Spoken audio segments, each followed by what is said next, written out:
Di balik suasana kantor yang rapi, profesional, dan penuh aturan, seringkali tersimpan perasaan yang tak pernah terucap. Hubungan kerja menuntut batas yang jelas, namun hati manusia tidak selalu bisa diatur oleh jabatan atau peraturan. Ada kalanya seorang atasan menyimpan rasa lebih dari sekadar tanggung jawab profesional, bukan karena ingin melanggar etika, melainkan karena perasaan itu tumbuh tanpa permisi. Ia memilih diam, menjaga sikap, dan menekan emosi demi karier serta kenyamanan bersama. Berikut adalah tanda-tanda halus yang kerap muncul ketika seorang atasan diam-diam mencintaimu, tetapi tak pernah berani mengungkapkannya karena aturan di tempat kerja. 1. Perhatiannya berbeda tapi sangat terjaga. Seorang atasan yang diam-diam mencintaimu biasanya menunjukkan perhatian yang tidak ia berikan kepada bawahan lain, namun dilakukan dengan sangat hati-hati.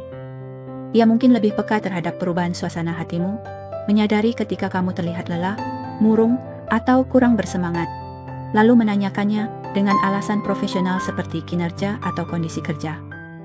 Perhatiannya tidak pernah berlebihan, tidak frontal, dan selalu dibungkus dengan bahasa formal agar tidak melanggar etika kantor. Di balik sikap yang terkesan netral itu, ada usaha besar untuk menahan perasaan. Ia ingin peduli sebagai manusia, tapi sadar posisinya menuntut batas yang jelas. Justru karena terlalu dijaga, perhatian itu terasa berbeda. Hangat, tulus, dan konsisten, seolah ada rasa yang disimpan rapi agar tidak merusak karier, reputasi, maupun kenyamananmu di tempat kerja. 2. Sering memberimu perlakuan istimewa secara halus. Atasan yang diam-diam mencintaimu akan berusaha mendekat tanpa melanggar aturan, salah satunya lewat perlakuan istimewa yang nyaris tak terlihat. Ia tidak pernah terang-terangan memihak, namun kamu sering menjadi orang yang pertama diingat saat ada tugas penting, proyek strategis, atau tanggung jawab yang bisa meningkatkan kemampuanmu. Perlakuan ini bukan pujian berlebihan atau sanjungan terbuka, melainkan bentuk kepercayaan yang konsisten. Ia ingin kamu berkembang, ingin melihatmu bersinar, tapi tetap menjaga agar semua terlihat objektif dan profesional di mata orang lain. Di balik sikap netral itu, ada dorongan emosional untuk selalu melibatkanmu, seolah kehadiranmu memberinya rasa aman dan nyaman. Namun perasaan tersebut disamarkan dengan alasan kinerja dan kompetensi. 3. Tatapan mata lebih lama dari sekadar profesional. Tatapan mata sering menjadi bagian yang paling sulit dikendalikan ketika perasaan mulai terlibat. Atasan yang diam-diam mencintaimu mungkin tetap menjaga kata-kata dan sikapnya, tetapi sorot matanya kerap mengkhianati perasaan yang ia pendam. Saat berbicara, tatapannya terasa lebih hangat, lebih dalam, dan bertahan sedikit lebih lama dibandingkan saat ia berinteraksi dengan bawahan lain. Bukan tatapan yang agresif atau tidak sopan, melainkan tatapan yang penuh perhatian, seolah ia benar-benar hadir dan fokus padamu. Namun begitu ia sadar akan hal itu, biasanya ia segera mengalihkan pandangan atau kembali bersikap formal.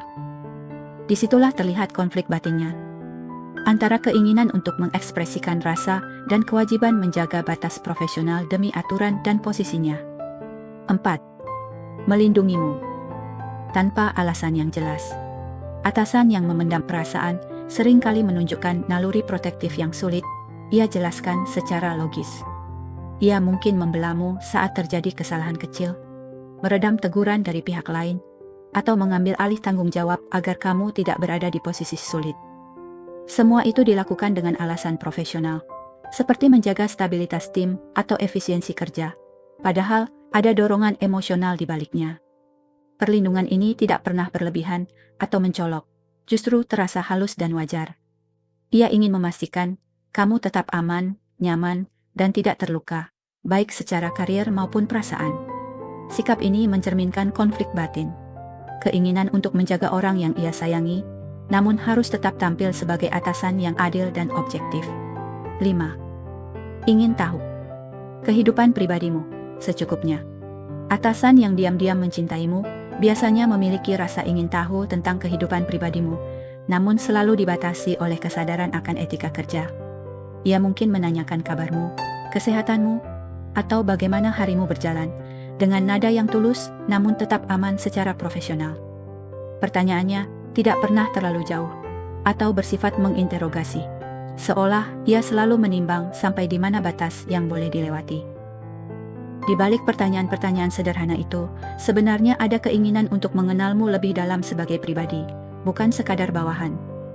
Namun karena aturan dan posisi, ia memilih berhenti sebelum melangkah terlalu jauh, menyimpan rasa itu dalam bentuk perhatian kecil yang konsisten dan penuh kehati-hatian. 6. Berubah sikap saat kamu dekat dengan orang lain. Ketika perasaan terlibat, emosi seringkali muncul tanpa disadari. Atasan yang diam-diam mencintaimu bisa menunjukkan perubahan sikap saat melihatmu dekat atau akrab dengan rekan kerja lain. Nada bicaranya mungkin menjadi lebih singkat, ekspresinya sedikit kaku, atau sikapnya terasa lebih dingin dari biasanya. Perubahan ini bukan karena marah atau cemburu yang disengaja, melainkan refleksi dari perasaan yang ia tekan. Ia sadar tidak memiliki hak untuk menunjukkan kecemburuan, apalagi di lingkungan kerja, sehingga emosinya hanya muncul sekilas sebelum kembali ditutup dengan sikap profesional. Justru dari perubahan halus inilah, terlihat bahwa ada rasa yang lebih dari sekadar hubungan atasan dan bawahan. Lebih lembut saat berbicara denganmu. Tanpa disadari, nada suara dan cara berbicara sering menjadi cerminan perasaan. Atasan yang diam-diam mencintaimu biasanya berbicara dengan nada yang lebih lembut, sabar, dan penuh pengertian saat berinteraksi denganmu. Teguran yang seharusnya tegas bisa terdengar lebih halus, dan arahan kerja disampaikan dengan perhatian ekstra agar tidak melukai perasaanmu. Perlakuan ini berbeda dibandingkan caranya berbicara kepada bawahan lain, meski secara isi tetap profesional. Kelembutan itu muncul bukan karena kelemahan, melainkan karena ada rasa peduli yang ia tekan dalam-dalam. Ia berusaha tetap menjadi pemimpin yang objektif, namun perasaannya membuat ia ingin memastikan kamu merasa aman, dihargai, dan tidak tertekan di hadapannya. 8. Sering mencari alasan untuk berkomunikasi. Atasan yang memendam perasaan kerap mencari alasan aman untuk tetap terhubung denganmu. Ia mungkin menghubungimu untuk hal-hal kecil yang sebenarnya bisa disampaikan lewat orang lain, atau bahkan tidak terlalu mendesak. Pesan atau panggilan itu selalu dibungkus dengan urusan kerja, namun frekuensinya terasa lebih sering dibandingkan rekan lain. Di balik komunikasi yang tampak profesional tersebut, ada keinginan sederhana untuk mendengar suaramu, mengetahui kondisimu, atau sekadar memastikan kamu baik-baik saja.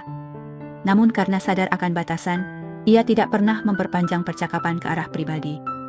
Ia memilih cukup dekat untuk merasa terhubung, tapi cukup jauh agar tidak melanggar aturan dan menciptakan masalah di lingkungan kerja. 9. Menjaga jarak fisik, tapi emosionalnya dekat. Atasan yang diam-diam mencintaimu biasanya sangat sadar akan batasan fisik di tempat kerja. Ia menjaga sikap, posisi duduk, dan bahasa tubuh agar tidak menimbulkan kesan yang salah di mata orang lain. Tidak ada sentuhan, tidak ada kedekatan yang mencolok, bahkan terkadang ia terlihat sengaja menjaga jarak. Namun, secara emosional, kehadirannya terasa dekat dan menenangkan. Ia selalu siap mendengarkan, memberi dukungan saat kamu tertekan, dan memahami situasimu tanpa banyak bertanya. Kedekatan emosional inilah yang menjadi jalan aman baginya untuk tetap peduli tanpa melanggar aturan, seolah ia ingin berada di sisimu secara batin, meski secara fisik harus menjaga batas yang tegas. 10. Menekan perasaannya demi karier dan etika. Tanda paling kuat sekaligus paling menyakitkan adalah ketika ia memilih diam meski perasaannya jelas ada. Atasan yang mencintaimu secara tersembunyi sadar betul bahwa mengungkapkan rasa bisa berisiko pada karier, reputasi, dan kenyamanan kerja kalian berdua. Ia menimbang segalanya dengan logika, bukan hati. Karena itu, ia memilih menekan perasaan, bersikap seolah tidak terjadi apa-apa, dan tetap menjalankan peran sebagai pemimpin yang profesional. Ada kalanya terlihat konflik batin dalam sikapnya, antara ingin jujur pada perasaan dan kewajiban menjaga etika. Diamnya bukan berarti tidak ada rasa, justru karena perasaannya terlalu besar hingga ia memilih mengorbankan keinginannya sendiri demi tanggung jawab dan masa depan.